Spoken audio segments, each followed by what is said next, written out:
জাতীয় দল আয়োজিত আজকে আলোচনা সভার সংগ্রামী সভাপতি, তিনি দীর্ঘকাল ধরে স্বৈরাচার ফ্যাসিবাদ বিরুদ্ধে সংগ্রাম করে চলেছেন।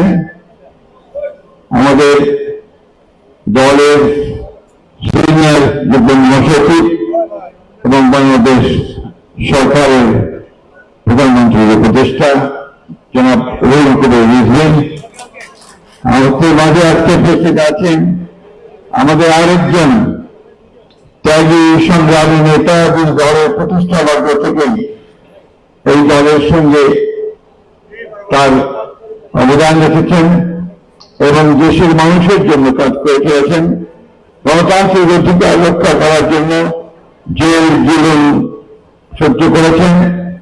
আজকে সেই আমাদের ত্যাগী নেতা, জাতীয় স্থায়ী কমিটির সদস্য এবং আমাদের বাংলাদেশের মানুষের অত্যন্ত প্রিয় মানুষ ভারতবর্ষের চন্দ্র রায় আমাদের মাঝে আজকে আছেন। এই দেশে পানি নিয়ে যারা কথা বলেন, পড়াশোনা করেন এবং যারা দেশকে এই বিষয়ে সবসময় সামনে রাখার চেষ্টা করেন, তাদের জ্ঞান অভিজ্ঞতা গবেষণা দিয়ে আমাদের বিএডের অধ্যাপক এবং আমাদের ডক্টর আইন নিশাদ, যিনি প্রফেসর এমিরিটাস উপস্থিত আছেন। আজকে আমাদের প্রধান যে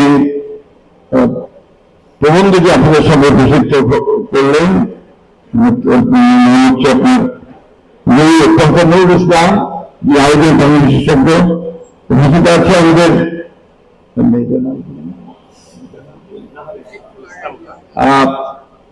আরেকজন কমিটি বিশেষজ্ঞ নাহরুল ইসলাম খান, আমাদের সঙ্গে উপস্থিত আছেন ঢাকা বিশ্ববিদ্যালয়ের ভাইস চ্যান্সেলর প্রফেসর ওবায়দুল ইসলাম।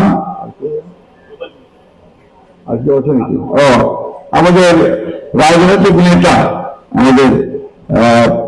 আমাদের দলের আরেকজন বিপ্লবী নেতা, যিনি দীর্ঘকাল ধরে সেই ছাত্র জাতীয় ছাত্র গ্রহণ করতেন, তখন থেকে অর্থাৎ প্রতিষ্ঠা বর্ষ থেকে তিনিও এই বাংলাদেশ জাতীয় দলের প্রতিটি সংগ্রামে দেশের সঙ্গে অবদান রেখেছেন।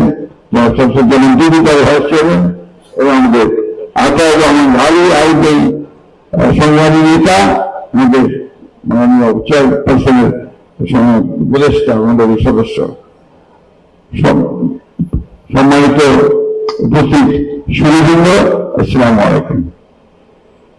আমি প্রথম ধন্যবাদ জানতে চাই আজকে এখানে আমাদের বিশিষ্ট জ্ঞানী ব্যক্তিরা এবং গবেষক আলোচকবৃন্দ যারা এখানে এই মহান দিবসটি সম্পর্কে, ঐতিহাসিক ফারাক্কা দিবস সম্পর্কে কথা বলেছেন। আচ্ছা, ফারাক্কা দিবস এখন আমাদের কাছে একটা প্রতীক অফ রেজিস্ট্যান্স, প্রতিরোধের একটা প্রতীক। মাওলানা আব্দুল হামিদের ভাষণে যিনি সারা জীবন জনগণের জন্য সংগ্রাম করেছেন, কথা বলেছেন, কখনো ক্ষমতার কাছে চলে যাননি, ক্ষমতা টিকিটের টাকা নিয়ে কখনো, যে সারা জীবন এই দেশের মানুষের কল্যাণের জন্য কাজ করেছেন। সেই মাওলানা আব্দুল হামিদের ভাষণ কানে প্রথমেই আন্তরিকভাবে শ্রদ্ধা এবং তাকে আমাদের সকলের ভালোবাসা জানতে চাই। সেই রচনা করেছিল এই দেশের জনপ্রিয় মানুষদেরকে নিয়ে, দলগুলো নিয়ে, ব্যক্তিত্ব নিয়ে, অনেকে আজকে উপস্থিত আছেন। তার মূল উদ্দেশ্য ছিল বাংলাদেশের মানুষকে রক্ষা করা। একটা অন্যায়, যে অন্যায়টি প্রতিবেশী দেশ করছে মানুষের উপর, তার বিরুদ্ধে রুখে দাঁড়ানো, এবং এই অন্যায়টি শুধু একটা ছোটখাটো অপরাধ নয়, অন্যায়টি হচ্ছে বিশাল একটা জনগোষ্ঠীর নিশ্চিন্ত করে নেওয়ার আন্দোলন, বিরুদ্ধে আন্দোলন। অর্থাৎ আমরা জানি এই গঙ্গা নদী বা পদ্মা নদী, যেটা আমাদের প্রায় 1/3 মানুষের উপর বেশি মানুষকে তার জীবন জীবিকা নিয়ন্ত্রণ করে, জীববৈচিত্র্যকে নিয়ন্ত্রণ করে, সেই বাঁধ অর্থাৎ ফারাক্কা বাঁধ নির্মিত হলে যে এই দেশের মানুষের জীবন জীবিকা বিনষ্ট হবে, জীববৈচিত্র্য বিনষ্ট হবে এবং পরিবেশে বিনষ্ট হবে, তখনই তিনি সে কাছে তুলে দিচ্ছেন। প্রথমে ছিলেন আমাদের দলের প্রতিষ্ঠাতা আমাদের স্বাধীনতার ঘোষক শহীদ প্রেসিডেন্ট জিয়া রহমান। শহীদ প্রেসিডেন্ট জিয়া রহমান সে সম্ভবভাবে উপলব্ধি করেছিলেন জনগণকে সঙ্গে নিয়ে যদি একটা শক্তি পৃথিবীকে দেখানো যায়, তারপরে যদি সেটা আন্তর্জাতিক অঙ্গনে তুলে ধরেন তাহলে সে অনেক বেশি একটা শক্তিশালী হবে। এবং সেই কাজটা তিনি করেছিলেন, যার ফলে তিনি চুক্তি করেছেন। সেই চুক্তিটা নিঃসন্দেহে অনেকাংশে মানুষের পক্ষে গিয়েছিল। কিন্তু দুর্ভাগ্য আমাদের যে যখন এই চুক্তিটি প্রদান হয় অর্থাৎ 1973 সালে শেখ মুজিবুর রহমান যখন প্রধানমন্ত্রী, তিনি যখন এই চুক্তি অর্থাৎ ফারাক্কার পানি আসার জন্য অনুমতি দেন, বাঁধ চালু করার অনুমতি দেন, তখন থেকে কিন্তু এই দেশের সর্বনষ্ট শুরু হয়। আজকে তারপরে অনেক কষ্টের চেষ্টা হয়েছে, সে জিয়া রহমান চুক্তি করেছেন, পরবর্তীকালে আমাদের দেশের জীবনের খালেদা চুক্তি করেছেন এবং শেখ হাসিনা একটি চুক্তি করেছিল। কিন্তু প্রধান বিষয় যেটা আমাদের নিশাদ সাহেব বলেছেন, যেখানে চুক্তি কয়েক বছরের জন্য হলে চলবে না, এই চুক্তিটা হতে হবে ইনফিনিটি পিরিয়ড, পরবর্তী যে কোনো চুক্তি আর এক পর্যন্ত এটাকে আপনার থাকতে হবে, যে কার্যকারিতা থাকতে হবে। মূল বিষয়টি যেটা, যে কথা আমরা বলতে চাই, বারবার করে বলার চেষ্টা করছি আমরা, যে মানুষ যদি সংগঠিত না হয়, মানুষ যেটা নিজের দাবির জন্য বিজেপি সংগঠিত না হয়, তাহলে সেই দাবি কখন আদায় করা যায় না। আজকে ভাষা নেই, সেই বার্তা হিসেবে মধ্যে দিয়ে সেদিন মানুষদেরকে সংগঠিত করেছিলেন, যার ফলে সেই জনগণের পক্ষে সম্ভব হয়েছিল একটি চুক্তি বাস্তবায়ন করা। আজকে আমার সেই চুক্তি শেষ হচ্ছে 2024 ডিসেম্বরের মধ্যে এই চুক্তি শেষ হয়ে যাবে। এখন প্রশ্ন এসছে যে কথা আমি নিষেধ বলেন যে এই চুক্তি যদি এক্সটেনশন না হয়, তো পানি আসে ব্যবহার নিশ্চিত না হয়, তাহলে আমরা যে কাজটি এই সরকার করতে যাচ্ছেন, আমি ধন্যবাদ দিই আমাদের প্রধানমন্ত্রী যেন তারেক রহমান সাহেবকে যে অত্যন্ত দ্রুততার সঙ্গে তার নির্দেশে আজকে পদ্মা ব্যারেজ অর্থাৎ জলবায়ু সেটা নির্মিত হওয়ার সিদ্ধান্ত ইতিমধ্যে নিয়ে নেওয়া হয়েছে। এবং এই সিদ্ধান্তটা একটা আরেকটা ঐতিহাসিক সিদ্ধান্ত, যে সমস্ত ভূপৃথিবীকে উপেক্ষা করে, অর্থাৎ অন্যান্য যে সমস্ত শক্তিগুলো আছে বা দেশগুলো আছে তাদের ভূপৃথিবী উপেক্ষা করে নিতে এই সিদ্ধান্ত তৈরি নিয়েছেন।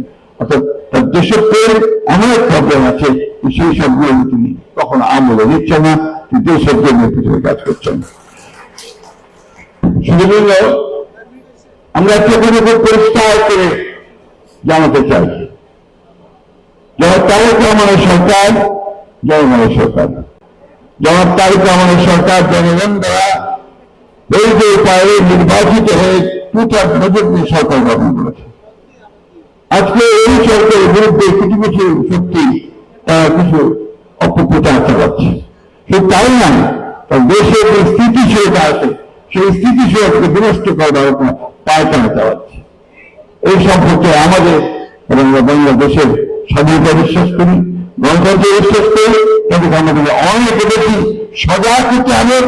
শুধু সজাগ নয়, আমাদেরকে সংগঠিত হতে হবে, যাতে কোনো রকম চক্রান্ত আমাদের জনগণের আশঙ্কা পরিপূর্ণ করার জন্য যে সরকার রয়েছে তাকে স্থিতিশীলতা বিনষ্ট করতে না পারে। বন্ধুগণ, আমি কথা বলার এই জন্য বলছি, গতকাল আমরা দেখলাম যে কয়েকজন নেতা তারা বিভিন্ন ভাবে সরকারের বিরুদ্ধে কথা বলছে এবং আমার এই স্থিতিশীলতা বিনষ্ট করবার চেষ্টা করছে। আমরা আজকে আলোচনা সভার মধ্যে দিয়ে এই স্পষ্ট কথা বলতে চাই সকলকে, যে বাংলাদেশের জনগণ যারা বুকে রক্ত দিয়ে যারা গণতান্ত্রিক অর্জন করেছে, তারা কখনোই কোনোভাবেই কোন রকম চক্রান্ত ষড়যন্ত্রকে এখানে মাথা তুলে দাঁড়াতে দেবে না। একই সঙ্গে আজকে আমরা ভারতের সরকারের কাছে একটা স্পষ্ট বার্তা জানাতে চাই এই আলোচনা সভার মধ্যে দিয়ে, যারা ভারতের মাধ্যমে অবিলম্বে এই ফারাক্কার যে চুক্তি, সেই চুক্তি বাংলাদেশের জনগণের সঙ্গে আলাপ করে তাদের অভিপ্রায় অনুযায়ী, তাদের প্রচার অনুযায়ী এটাকে সম্পাদন করতে হবে। এটা থেকে পরিষ্কার কথা আমাদের। অন্যথায় যে কথাটা আমাদের বলেছেন, ভারতের সঙ্গে যে সুসম্পর্ক স্থাপিত হওয়া শুরু এসেছে, সেটা নির্ভর করে ভারতের এই গঙ্গা চুক্তি বা একটা চুক্তি সম্পাদনের উপর দিয়ে একথা বিশ্বাস করি এবং সে আহ্বান আমরা তাদের কাছে জানাতে চাই। আসুন আজকে এই আলোচনা সভার মধ্যে দিয়ে আমরা আমাদের যে সমস্যা সম্পর্কে জানলাম সেটা জানার শুধু নয়, সেটা আমরা আমাদের দলের কাছে নিয়ে যেতে পারি, মানুষকে বোঝাতে পারি, সে কাজটা আমরা করতে হবে। আর সবচেয়ে বড় কথা যেটা, যে বাংলাদেশের স্বার্থ বিনষ্ট করে আমরা কখনোই কোন চুক্তি কাউকে করতে দেবো না, এটা আপনারা নিশ্চিত থাকতে পারেন। বাংলাদেশের স্বার্থ সর্বাগ্রে নিশ্চয়ই এই স্বার্থ দেখা হবে এবং যারা তারা কোন সরকার সেটাই তৈরি দেবে আমরা বিশ্বাস করি। আপনাদের সকলকে আন্তরিক ধন্যবাদ, কৃতজ্ঞতা। কারণ এই সভাটি আজকে অনুষ্ঠিত হচ্ছিল তারেক রহমান সাহেবের নির্দেশে, এই কথা আপনাদের মনে রাখতে হবে। উপস্থিত সবাইকে ধন্যবাদ জানাচ্ছি।